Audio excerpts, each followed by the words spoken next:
Welcome back to the RMS Racing Channel. Here you're seeing some completed valve covers, and personally I kind of like the way they turned out. I like the red Hemi's got like a little flare to it depending on what angle you're looking at it at, and the Mopar blue anodized. I think it has that little pop to it, you know. So, yeah, that's just my preference, and since I'm the one doing it, that's what I got to do.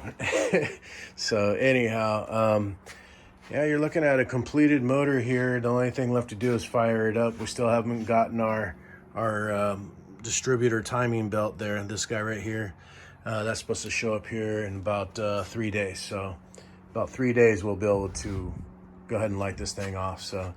And yes, the plug wires are missing, so I still have to assemble the cylinder head, or I'm sorry, the valve cover. I got this hole here, which gets plugged by that. This guy here goes back in that hole, so I have that stuff to do. But meanwhile, I got that done earlier today, and so now I'm focusing on the meat swap. So what we have here is our new Hoosiers, which they have that 110 number that stands for circumference. So it's 110 inches in circumference. And so I have them mounted. I got about 3 pounds of pressure in them right now, just to help the beads seat and stuff. You can see it's a brand new 33.5 by 17. 16 is the rim size. 17 is the tread width. So that's from here to here is 17 inches. The 33.5 is from here down to the ground. So they're pretty beefy. These are the other ones we had on there. They look brand new, and we never actually got a chance to run them. So, but they're extremely old, and we don't want to take the chance that they have a problem.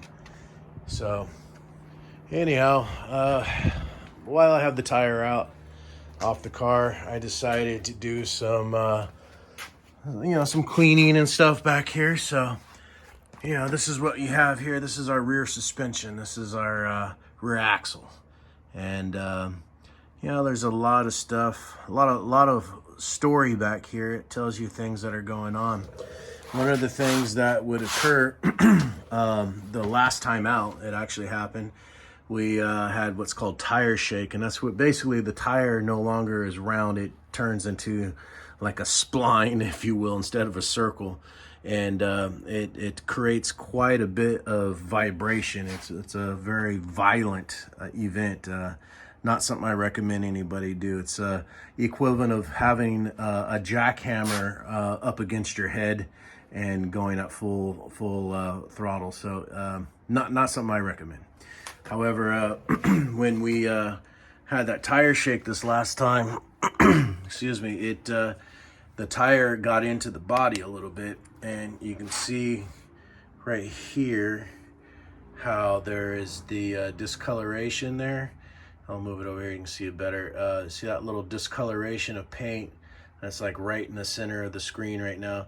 That was the tire overlapping the edge of the body there and knocking the paint and everything off. And there's actually supposed to be a lip. You can see the lip starts. See if I take the light away, it makes it easier. There's a rolled lip right here. It makes it nice and smooth, nothing sharp for the tire to hit. You can see right about here, it broke away, and that's why it's all sharp down here. So you can see what that lip looks like in there. Another homemade thing that I did way back in the day. So now it's gone. So what I had to do is take the grinder and smooth that edge out so it's not sharp in case the tire wants to distort again and hit that. So with that, we got the rear end fluid drained. You can't really see it here. It's a bad angle, and I'm not as flexible as I used to be. So this is about all you're going to get from this view.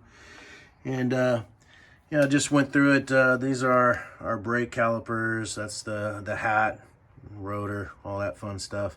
So another thing that you can see here up on the chassis, when I take the light off of it a little bit, you see that little score right there, that little mark right there. Apparently we're flexing the chassis a little bit, and this anti-roll bar here is gumming up and rubbing it when it goes by there, so might be something that we mention to our chassis guy when we take the car down to him.